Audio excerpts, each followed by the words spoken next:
করছো বৌমা? ঘর ঝাড়ছি মা, সামনে তো সরস্বতী পুজো, তাই একটু পরিষ্কার করে দিচ্ছি।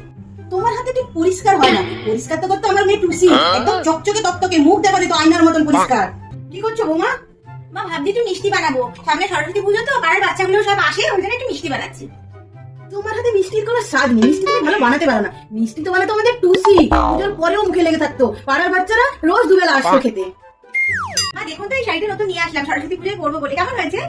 তুমি যতই সাজো না কেন, তোমাকে ঠিক মানায় যাবে না। স্বাস্থ্য তো আমার ঘরে টুসি, চোখ ফেরানো যেত না, এত সুন্দর স্বাস্থ্য, পুরো লক্ষ্মীপতি মা।